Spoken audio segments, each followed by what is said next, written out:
E o Super Domingo vai investigar a partir de agora uma organização que desperta muita curiosidade e desconfiança nas pessoas, a maçonaria.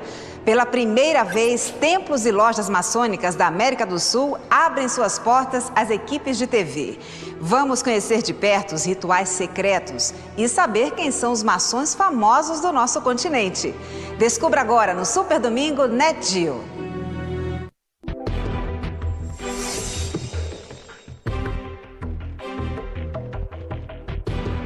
Para alguns, os maçons se reúnem em poderosas, sinistras e até perigosas irmandades secretas e praticam cumprimentos e rituais obscuros. Que assim seja. Para outros, os benefícios da maçonaria podem ser encontrados desde a formação dos estados latino-americanos. O que são? O que fazem? Para que se reúnem? Por que os rituais? Qual é o segredo da Qual é o maçonaria? segredo da maçonaria? Qual é o segredo da Qual é o maçonaria? segredo da maçonaria? Qual é o segredo da maçonaria? Qual é? Isso faz parte do segredo. Qual é o segredo da maçonaria? Quem são os maçons? O que fazem? Para que se reúnem? Por que os rituais? E pela primeira vez na sua história, ela abre suas portas. O que existe? E o que acontece por trás destas portas?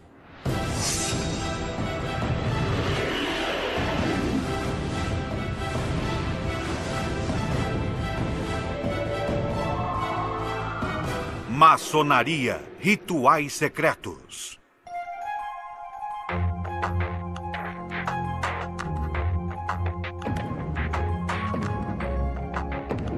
A maçonaria está cercada de lendas, mitos e mistérios.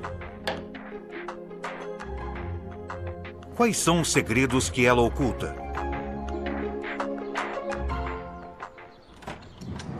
O caminho para quem quiser desvendá-los deverá começar num lugar pequeno, geralmente localizado no subsolo. Assim começa a iniciação de um maçom. Com os olhos vendados, o futuro iniciado é conduzido a uma sala isolada, úmida e escura, onde poucos têm acesso. Essa é a Câmara das Reflexões. E é a porta de entrada aos mistérios da maçonaria.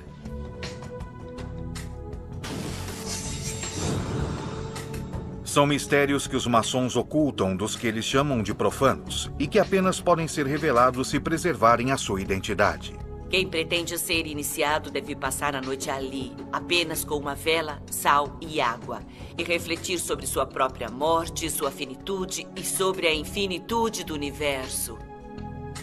Cada elemento presente na câmara ou gabinete de reflexão busca conscientizar o futuro iniciado da mudança que ele deverá realizar em sua vida, se deseja se tornar um maçom. A vela significa a luz interior que procura. Todos os elementos presentes possuem um significado alquímico, que simbolizam o autoconhecimento e o poder da transformação. O copo com água, o pão, o sal, o mercúrio e o enxofre. Nesta pequena sala também está presente a caveira, símbolo da morte. O homem profano deve morrer para renascer como maçom. E ele deve se perguntar: o que deixa? Qual é o seu testamento se hoje fosse seu último dia de vida? Com esse tipo de experiência, o que eles pretendem é que o maçom abra sua mente e perceba sua pequenez, mas também toda a sua perfeição. Isso é o que define a iniciação. Você está em um estado e passa a outro, de uma maneira importante. Parece que não, mas isso te transforma. E um dia você percebe que não é mais o mesmo que quando chegou aqui. Num lugar como este, há mais de 40 anos, Manuel Jiménez Guzmán começou a sua vida de maçom e hoje ocupa o mais alto cargo dentro da maçonaria mexicana. Ele lembra do ritual como uma prova pessoal. Reconhecer a mim mesmo e pôr à prova a minha capacidade, o meu valor pessoal, a minha integridade e a minha capacidade de resolver o que a maçonaria manifesta na iniciação. Um ritual de iniciação que o grande mestre da maçonaria argentina, Jorge Clavero, também viveu. A pessoa senta numa sala e pedem que escreva o que ela sente, e então a pessoa escreve o que está sentindo, o porquê do ingresso e o que espera da instituição que vai te acolher, etc. O ingresso na maçonaria é voluntário. O candidato deve ser apresentado por um maçom e ser entrevistado. E depois que a sua admissão é aprovada pelos demais irmãos, o candidato deve estar disposto a transformar a sua forma de viver e de enxergar o mundo.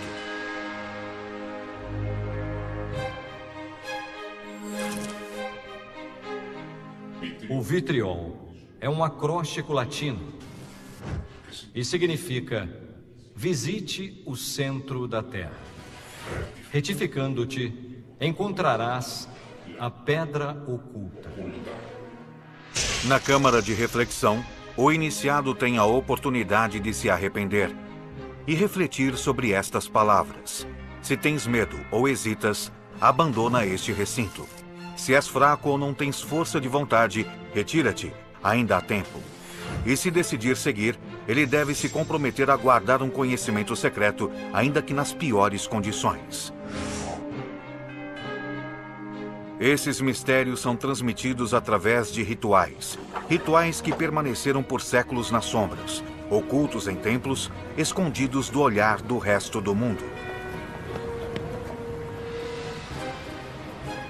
Como este local, situado no coração de Buenos Aires, onde hoje é a Casa de Cultura do governo da cidade e onde antes funcionou a redação de um jornal.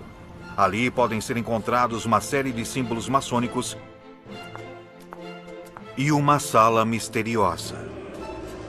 A sala de esgrima, assim era conhecida, ela não está, por exemplo, na planta do edifício. Esse lugar não existe.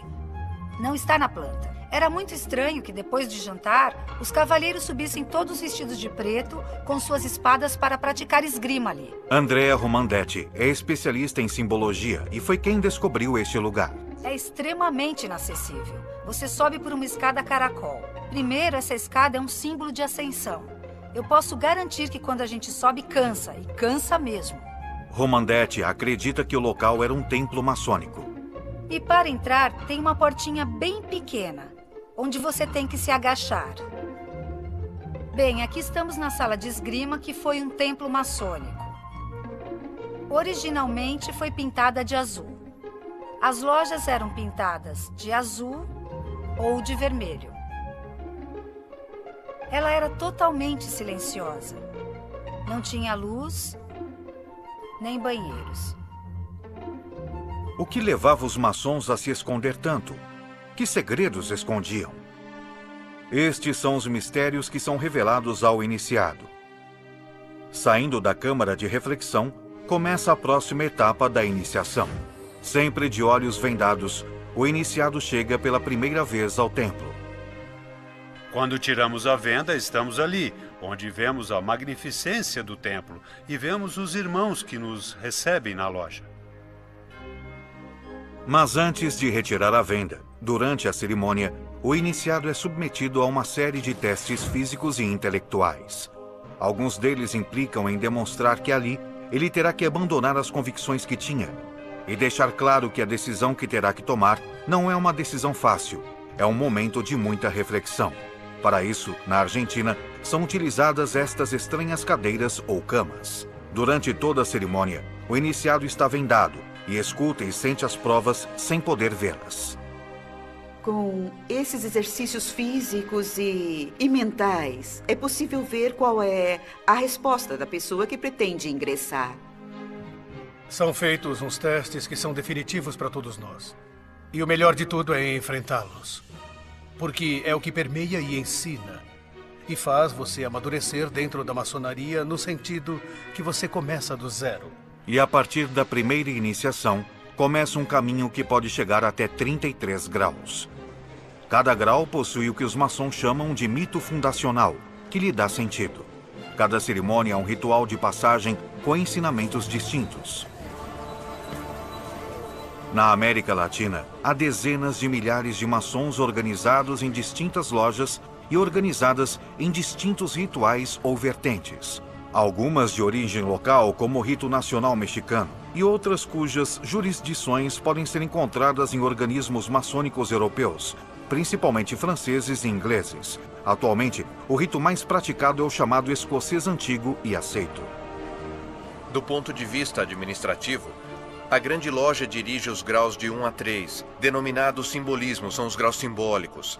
E nós do Supremo Conselho dirigimos os graus 4 ao 33, que são os chamados filosóficos ou escocistas. No processo com 33 degraus, o maçom vai incorporando gradualmente seus conhecimentos. Uma das primeiras coisas que o iniciado aprende são os sinais e cumprimentos que os maçons utilizam para se reconhecer secretamente. O que os maçons chamam de toque ou tocamento, um cumprimento que, de acordo com a posição dos dedos, representa uma hierarquia ou outra. Por exemplo, o toque para o grau de aprendiz, ou seja, o primeiro grau da maçonaria, implica pressionar com o polegar direito a primeira falange do dedo indicador do outro. A maçonaria adotou este sistema para passar um pouco mais despercebido e reconhecer os outros irmãos sem que outros percebam isso. Porque quem não está dentro desse trabalho não pode entender o que acontece entre os irmãos. Duas pessoas que nunca se viram na vida e pelo fato de descobrirem que são irmãos, nasce instantaneamente o amor entre essas pessoas. Uma língua universal. Apesar de não falarmos a língua de um país, com ela podemos nos identificar. São cumprimentos, são palavras. Esse procedimento é chamado de retejamento num determinado momento, para saber se é ou não um irmão. Há um para cada grau, e cada grau possui suas inalteráveis formas de reconhecimento. E, obviamente, apenas pode possuí-las um franco-maçom. Nós não podemos revelá-las. A maçonaria, obviamente, em seus rituais, penaliza com a morte um traidor. Hoje é mais uma questão que ficou no papel e não se traduz à realidade. Mas no passado, obviamente, essas circunstâncias eram mais fundamentais. Não saia daí! Ainda hoje no NetGeo você vai conhecer as origens da maçonaria. Nós vamos para um rápido intervalo e voltamos daqui a pouco. Até já! NetGeo. Estamos de volta com o Super Domingo. Ainda hoje você vai acompanhar uma verdadeira prova de fogo que precisa ser superada em nome da fé. Mas antes, fique com a continuação do documentário Rituais Maçônicos. Que segredos os maçons guardam? As respostas ocultas estarão dentro de seus templos? O mistério perdura nos séculos e somente é revelado aos iniciados na maçonaria. Para entrar no templo, é necessário conhecer as senhas e os sinais. Ao passar pela porta do recinto, o aprendiz se identifica desta forma. Há formas de poder ingressar por grau. E se isso não for feito adequadamente, não é possível entrar. Pela primeira vez na América Latina, um profano entra nesses templos para conhecer alguns dos ritos sagrados. Pela primeira vez na história, ela abre suas portas para mostrar para o mundo. Nestes templos, a portas fechadas, os maçons realizam o que chamam de tenidas, ou seja, reuniões privadas para a prática de rituais ou para a discussão de assuntos através de uma liturgia que os ordena. Irmão primeiro vigilante, quais são os deveres de um franco-maçom? Combater o vício e praticar a virtude. Neste local, tudo tem uma razão de ser. Como e qual direção seguir, os gestos e sinais, onde cada um se localiza, o que deve ser dito e o que não deve ser dito.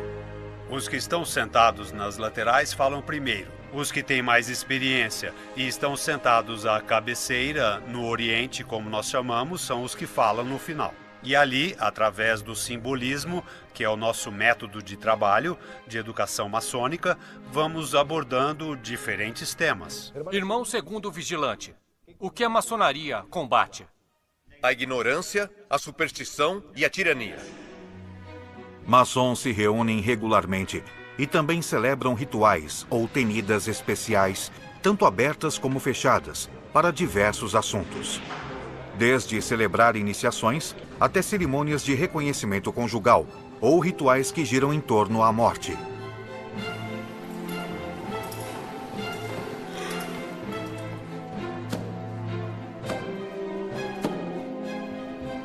Irmãos, venham. Vossos irmãos vos esperam. Estas reuniões fúnebres são em memória dos maçons mortos. E como todos os seus rituais estão carregados de simbolismo, a cerimônia inclui mel, leite e vinho, que são despejados num caixão para simbolizar as 3 etapas da vida. O mel é a pureza e a inocência da infância. O leite, a força e a vitalidade da fase adulta. E o vinho representa os prazeres da vida e a sabedoria da velhice. O número 3 é o número maçom, presente em todo o seu simbolismo. Os irmãos dão 3 voltas em torno do caixão e com o machado um deles bate 3 vezes. Esses 3 golpes misteriosos, de intensidade variável, simbolizam as 3 fases na vida de um homem: o nascimento, a idade adulta e o último suspiro. São rituais que têm perdurado durante séculos e que são praticados no mundo inteiro. A maçonaria chegou ao México no final do século XVIII e hoje conta com dezenas de milhares de membros. O maçom é um homem disciplinado. Aqui falamos somente quando temos que falar. Os maçons procuram dominar a palavra e também suas emoções para tentar se superar, seguindo as regras da sua instituição. Ela quer que todos e cada um dos que pertencem a ela sejam seres pensantes, que raciocinem, que analisem, que tenham a possibilidade de emitir seus próprios julgamentos. Declaramos abertos os trabalhos na reunião branca. Podem sentar. Que habilidades devem adornar um maçom, querida irmã segundo vigilante? Sabedoria, força e união, venerável mestre. A maçonaria se traduz no conhecimento. Isso é a maçonaria. No centro do templo maçônico encontra-se o chamado Ara, onde se encontram 3 velas, a Bíblia e, em cima de tudo, o esquadro e o compasso, símbolo maçônico por excelência, que representa as ferramentas de trabalho dos primeiros maçons. É obrigação do maçom estudar o que vocês estão vendo aqui, o universo e seus símbolos, e a interpretação da cultura, da política, da filosofia, das ciências exatas e da ciência e da tecnologia. Os maçons de cada século deixaram nas cidades seus sinais e símbolos, que apenas são interpretados por aqueles que podem reconhecê-los. No centro da cidade do México, encontra-se o Palácio Nacional, e poucos dos que passam por ali percebem a presença do esquadro e do compasso.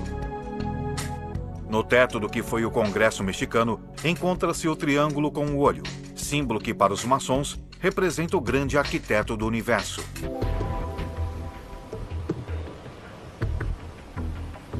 Em outros casos, não apenas vemos sinais maçônicos dispersos, mas o que poderia ser uma cidade inteira baseada em seus simbolismos. Como é o caso da cidade de La Plata, na Argentina. La Plata tem uma antiga relação com a maçonaria ao ponto de ser fundadora. Todos os fundadores e os arquitetos que a projetaram, os urbanistas que a desenvolveram e as mãos que fizeram isso possível, todos eram maçons. Para visualizar melhor a presença do esquadro, que aqui apenas aparece sombreado, aqui realmente temos o esquadro. Dobre este esquadro e vamos encontrar um compasso. O compasso tem o seu vértice numa praça. Esta é a ponta do compasso, o ângulo de um compasso, e esta é a corrente espalhada aqui. É um símbolo maçônico.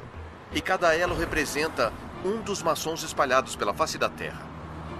Devemos dizer que nos registros da época, em particular nos registros do Departamento de Engenheiros, que foi o órgão técnico encarregado de projetar a cidade, não aparecem, é claro, referências deste tipo de questões. Mas até que ponto a influência maçônica forjou a América Latina tal como a conhecemos hoje? Benito Juárez, um dos mais importantes personagens da história do México, era maçom. A lembrança da sua iniciação maçônica está presente no Palácio Nacional do México. Benito Juárez significa independência e identidade para todos nós. Sem dúvida, ele é o maçom mais distinto que houve no país. E honrar Juárez na vida cotidiana, no comportamento cotidiano e na defesa e salvaguarda da República Laica, da República Soberana e da República. Viva Juárez! Viva! Se todos esses líderes da emancipação americana não tivessem tido o apoio da maçonaria, eles não teriam conseguido lutar contra esse poder totalmente concentrado do absolutismo monárquico. Os grandes homens da história, como San Martín, estavam imbuídos pelos valores de liberdade, igualdade e fraternidade. Tivemos membros como San Martín, Miranda, o próprio Bolívar. Não há registros em instituições maçônicas, mas muitos deles foram membros do que conhecemos como Loja Lautaro, ou Sociedade de Americanos ou Cavalheiros Racionais. Mas esse tipo de organização é o que nós denominamos de sociedades paramaçônicas, que tomam a forma da maçonaria, mas não são maçonaria no sentido de que não estão registradas em nenhuma obediência maçônica existente. O fato é que muitos maçons têm estado vinculados à vida política de seus países, moldando sociedades de acordo às suas ideias. No Uruguai, a maçonaria marcou a vida cultural, política e social. Um país que eu diria que é bastante maçônico, no sentido de como tem permeado as instituições, toda a sociedade e até mesmo as instituições de ensino público do país. O uruguaio é um cara muito maçom, sem querer ser e sem saber disso. Influenciado pela maçonaria, o Estado uruguaio se separou da Igreja no início do século XX, e a educação é a laica desde o século XIX. No pequeno país rioplatense, encontramos até igrejas com símbolos maçônicos. A antessala e as salas dos deputados e senadores do Palácio Legislativo são chamados de Salão dos Passos Perdidos, como as antessalas dos templos maçônicos. A Praça da Matriz da capital possui uma série de símbolos maçônicos na sua fonte central. Tal como ocorreu no Uruguai, a maçonaria também tem permeado as classes políticas de outros países latino-americanos. Muito bem, nós já abordamos os assuntos mais importantes da Loja do Vale do México. A maçonaria mexicana sempre esteve vinculada com a política durante todo o século XIX e boa parte do XX. Os maçons eram membros da classe política e muitos deles decidiram se basear na estrutura maçônica para obter benefícios políticos. Os maçons dominavam o México. Aqui no México não podia haver um político de alto nível que não fosse maçom. Pelo menos as evidências que eles iam deixando nas ruas e lugares era assim. Os maçons escolhiam e tiravam os governantes, que mexiam os pauzinhos secretos do México a seu favor. A Argentina já teve 7 presidentes e 14 vice-presidentes. E também, é claro, ministros, secretários de Estado, deputados, senadores, etc. Já tivemos participação decisiva em muitos processos democráticos na Argentina e estamos atuando agora. Alguns maçons chegam a afirmar que já tiveram influência no esporte. O pai do futebol na Argentina era o venerável, o presidente da loja Excelsior, chamado Alexander Watson Hutton. Uma influência que pode ter alcançado um dos times de futebol mais famosos do mundo.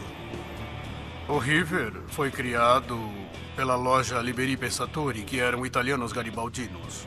A própria camisa do River proporciona outro elemento no qual se apoiam alguns maçons para validar a sua versão.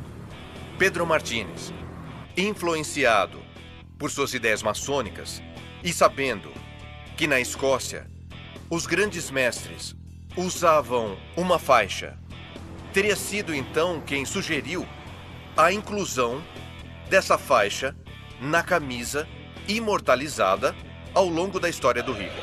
Entretanto, esta não é a história oficial do Clube Atlético River Plate da Argentina. Não houve fundador do clube que tivesse citado nunca este tema da maçonaria em nenhum de seus aspectos. Se houve, eles levaram para outra vida. Em outro âmbito, como o artístico, figuras importantes também têm sido associadas com a maçonaria. Aqui temos a ata de iniciação de Mário Moreno, o Cantinflas. De acordo com este documento, o ator e cineasta Mário Moreno foi maçom e trabalhou neste mesmo templo onde hoje maçons mexicanos se reúnem. Mário Moreno, o Cantinflas, é um ícone justamente do cinema mexicano. E algumas de suas facetas, sua linguagem, sua vestimenta, muitas vezes são tiradas da dinâmica de como os iniciados começam a fazer parte da instituição. Mas enquanto a maçonaria se orgulha de seu impacto positivo na política, na cultura e na sociedade, também há pessoas que se aproveitaram disso para seus próprios propósitos. Em meados dos anos 70 do século XX, na Itália, uma loja chamada Propaganda Due, de origem maçônica, mas expulsa pela maçonaria, foi comandada por Lício Gelli. Gelli usou o secretismo da maçonaria para construir uma rede própria de poder, que transformou a loja Propaganda Due em um dos sistemas secretos de poder mais impressionantes do século XX. E da Itália, a loja Propaganda Due chegou à América do Sul, especialmente Argentina e Uruguai, onde ditadores militares governavam naquela época e com os quais concretizaram negócios. Durante o golpe de Estado de 1976, Roberto Viola, o general Viola, que foi um dos ditadores que comandou a Argentina, assina um acordo onde Gelli se compromete a trabalhar pela ditadura em troca de negócios que a ditadura facilitaria, como a venda de armas ou interferência no sistema bancário, tanto em Buenos Aires como no Uruguai. A maçonaria nega um envolvimento nas ações de Lício Gelli e da Propaganda Due.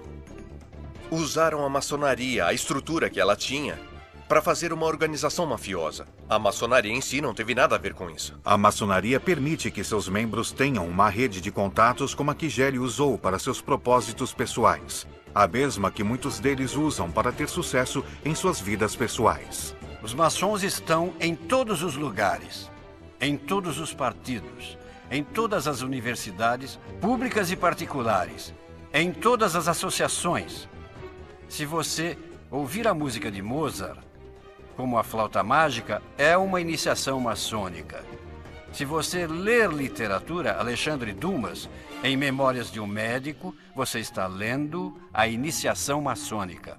Não se trata apenas de ter uma rede de contatos e se superar como pessoa. Ao fazer parte da Irmandade, os maçons se comprometem a se ajudar entre si com sinais e palavras-chave de auxílio, que todos eles conhecem. Os próprios meios inalteráveis de reconhecimento também têm palavras de auxílio. E, nesse sentido, o maçom, que tiver a possibilidade de ajudar, tem a visão de fazê-lo na proporção das suas possibilidades e conhecimento. É, ao mesmo tempo, uma irmandade, na qual seus membros se outorgam apoio, apoiam as suas viúvas, os filhos, e funciona como um intermediário, em muitos casos, entre o Estado e os membros da sociedade. Mas até que ponto pode chegar um maçom contando com a ajuda de seus irmãos? A maioria dos presidentes mexicanos desde a independência, por mais de meio século, têm sido maçons.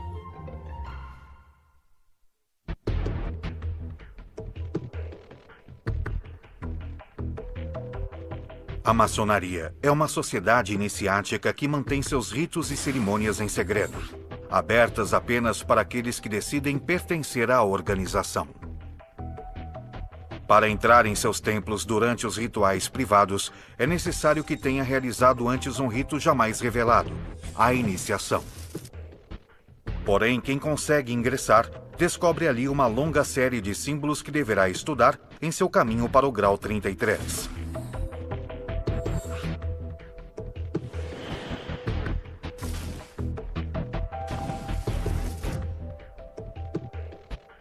Um símbolo sempre presente nos templos maçônicos é o olho do chamado Grande Arquiteto do Universo. A maçonaria, dentro do livre pensamento, entende que o universo não poderia ter sido formado por um acaso ou por acidente, mas que realmente existe uma causa principal que tem um plano, um grande arquiteto. O que é o grande arquiteto do universo? É uma interpretação de cada um em particular. Qualquer que seja o seu nome. Cristo, Krishna, Buda, Maomé, ciência. E segundo os maçons, exatamente essa tolerância religiosa e a luta pela laicidade no Estado, na educação e na sociedade em geral, é o que tem levado a maçonaria a enfrentar o seu principal rival, a Igreja Católica. A Igreja Católica rejeitou a maçonaria praticamente desde suas origens. Desde 1738, é promulgada uma bula papal contra a maçonaria. Ela estava proibida não só como um crime, mas como uma heresia, como uma afronta à fé católica. Historicamente, a maçonaria e a Igreja Católica tiveram uma série de enfrentamentos e desencontros que resultou, inclusive, na excomunhão. A Igreja Católica sempre interveio para perseguir os maçons. Muitos deles foram sacrificados nas fogueiras da Santa Inquisição. O problema de falar da maçonaria é que, algumas vezes, ela faria vítimas. O problema é que, enquanto apenas dizem essas coisas, mas ninguém prova, a coisa para por aí. O importante é onde estão as provas. A maçonaria, enquanto sociedade secreta, vai contra a Igreja e os princípios do Evangelho. Essa seria uma contradição. Ser maçom e também ser católico. Entretanto, sempre houve membros do clero católico que eram maçons. Embora seja muito mais drástica a postura antimaçônica da Igreja Católica do que a postura anticlerical da maçonaria mexicana. Apesar da perseguição da Igreja, que os obrigou a permanecer escondidos durante muitos períodos da história, os maçons conseguiram manter vivos os rituais e a simbologia através dos séculos. Na entrada dos templos, vemos as duas colunas que imitam as do templo do rei Salomão. E quando o iniciado passa por elas, revive o parto por entre as pernas da mãe para representar o novo nascimento como maçom. O pé das colunas em pedra bruta é o que simboliza o aprendiz maçom.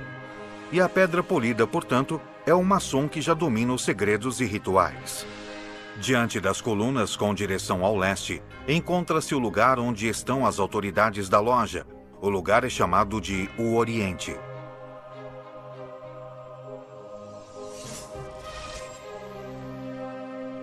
Os símbolos maçônicos salientam a necessidade de que os irmãos permaneçam unidos. É assim como os maçons chamam uns aos outros, irmãos. E a corrente que sempre está presente nos templos e também em muitos túmulos de maçons simboliza o dever que os irmãos têm de ficar juntos. E a união entre os maçons é lembrada em alguns de seus rituais. Queridos irmãos, vamos realizar a corrente de união e com isso encerraremos nossos trabalhos. Grão-mestre, por que nossa corrente está quebrada? Está quebrada por nossos vícios e imperfeições. E o que devemos fazer? Cavar um poço sem fundo para os vícios e levantar templos à virtude. Então, com esse compromisso e conscientes do que cada um de nós tem expressado, pedimos, irmão mestre de cerimônia, fechar esta corrente e nos conduzir nesta corrente de união. Vamos nos despedir da nossa corrente de união com as palavras sacramentais ditas por 3 vezes 3. Saúde, força e união, um por todos e todos por um. Saúde, força e união! Saúde, força e união! Saúde, força e união! Um por todos, todos por um! Um por todos, todos por um! Um por todos, todos por um! Que assim seja! Outro símbolo presente em todos os templos maçônicos é o tabuleiro, um piso quadriculado em branco e preto, que significa que, para estar unido, é necessário que o maçom conviva com aquele que pensa ou que é diferente. Isso parece uma contradição com o fato de que a maçonaria não aceita formalmente a participação das mulheres nos templos do rito escocês antigo e aceito. A maçonaria é dos homens porque nasceu em 1717 e a mulher apenas se dedicava à casa. Ela não existia, não tinha direitos civis nem políticos. Então foi criada como uma sociedade de homens e, com o tempo, tornou-se uma tradição. Porém, desde fins do século XIX, as maçonas latino-americanas tentam ser reconhecidas e aceitas como iguais. Se a maçonaria nos diz que temos que ser pessoas livres e de bons costumes, então isso vale também para homens e mulheres. A diferença está principalmente na parte energética, porque a energia feminina é diferente da energia masculina. É mais mística. Por natureza, somos mães. Por natureza, somos educadoras. O que impede o ingresso formal das mulheres é um landmark, ou seja, é uma das regras fundamentais da maçonaria. Existe um landmark, uma lei do rito escocês antigo e aceito, o número 18, que diz categoricamente que as mulheres não devem estar na maçonaria. E essas regras escritas possuem uma peculiaridade. Um dos artigos proíbe que eles sejam modificados. Ninguém pode discutir que existimos. Ninguém pode negar que trabalhamos tão seriamente quanto o masculino. E ninguém pode negar à mulher o direito de poder trabalhar maçonicamente. E assim, as mulheres maçons latino-americanas vão ganhando terreno pouco a pouco. Mulheres de vários países da América do Sul se reúnem pela primeira vez no Grande Templo Masculino de Buenos Aires para festejar o 10º aniversário da Grande Loja Feminina da Argentina. Elas passaram pelos mesmos rituais de iniciação que os homens. Porque a união de todas as mulheres vai tornar isso possível, queridas irmãs. Que a maçonaria transforme o mundo. Saúde. Saúde. Força. Força. E união. E união. Isso mesmo. No México, as líderes das grandes lojas femininas conseguem entrar pela primeira vez no templo dos graus mais altos da maçonaria masculina, o chamado Grande Consistório de Grau 33. Embora, ao contrário dos homens, não tenham permissão para trajar ali suas vestimentas maçônicas, elas foram pela primeira vez chamadas de irmãs pelo grande comendador. Estas palavras primeiro começam com a minha gratidão às irmãs e aos irmãos no dia de hoje. Foi a primeira vez e acho que isso é importante para eles e para nós, não? Porque parece que não, mas vai haver um futuro onde nós vamos poder nos unir todos juntos. Em termos gerais, o papel da mulher tem sido sempre relegado na maçonaria. E a maçonaria que permite o acesso de mulheres perde o reconhecimento internacional. Portanto, muitos maçons, embora quisessem aceitar mulheres, preferem evitar os conflitos com as organizações maçônicas internacionais e não incluem as mulheres em seus grupos. Tanto mulheres como homens compartilham a necessidade de manter certos aspectos dos rituais maçônicos em absoluto sigilo. Então eu nunca vou poder abrir as portas do meu templo para que assistam a uma reunião ou a uma iniciação ou a uma cerimônia. Porque isso é parte da maçonaria. É o segredo maçônico. Por que o segredo? O que leva os maçons a mantê-lo?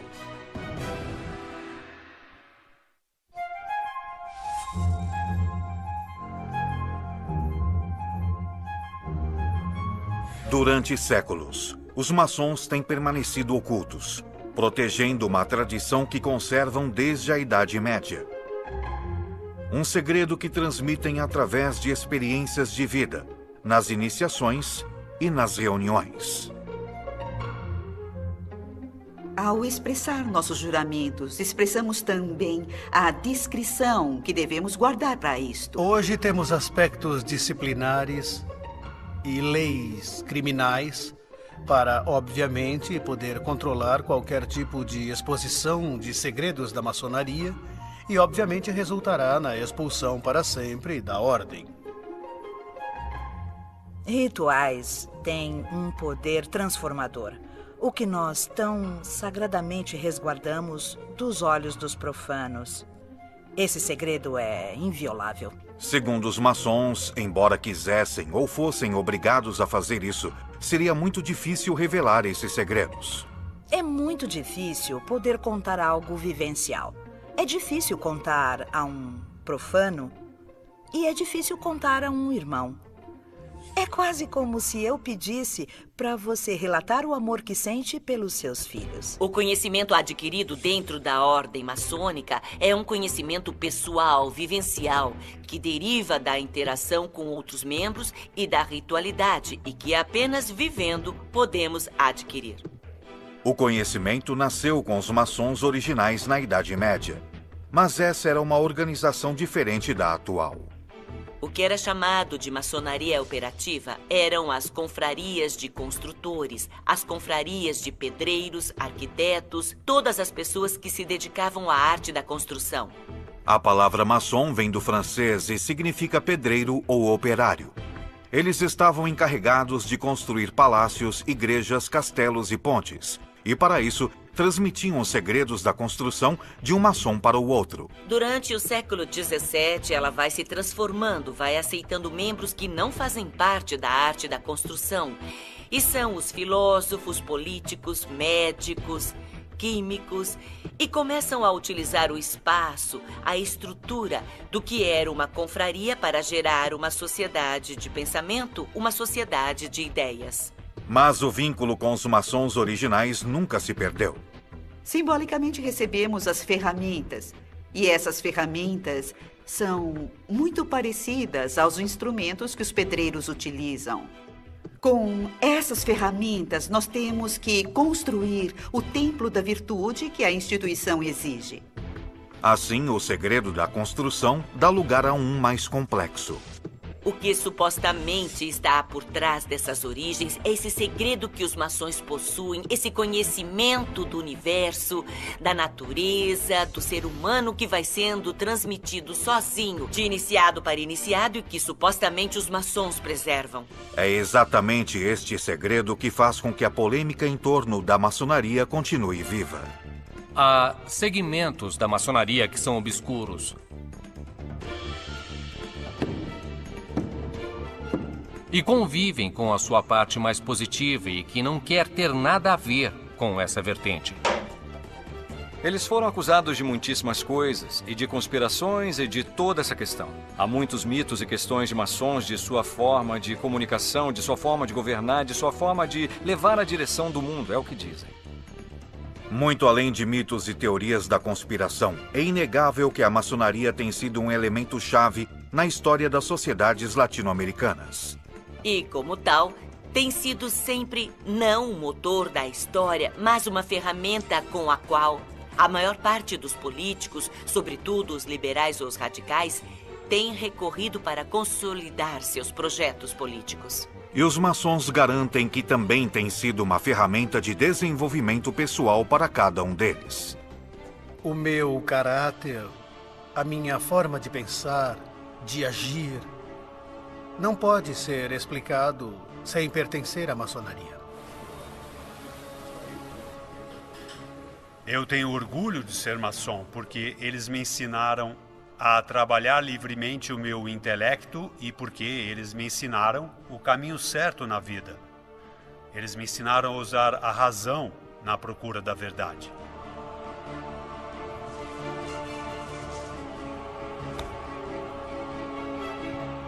A grande vantagem de ser maçom é ir se preparando paulatinamente, gradualmente, num caminho de sabedoria, de cultura e de filantropia.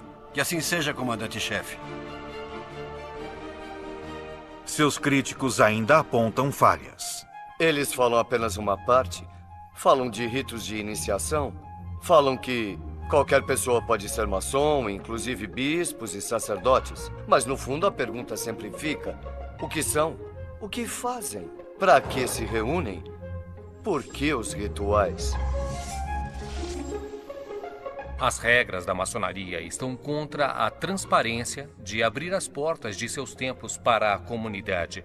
De alguma forma, a maçonaria vai ter que acabar resolvendo essa contradição entre o segredo e a transparência de mostrar para a sociedade que eles são um grupo de pessoas que simplesmente querem um mundo melhor.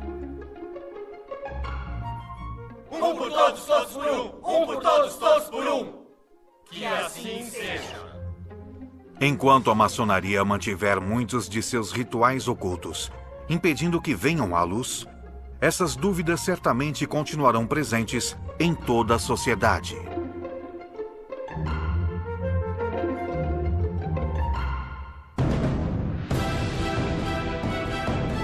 Versão Marshmallow São Paulo.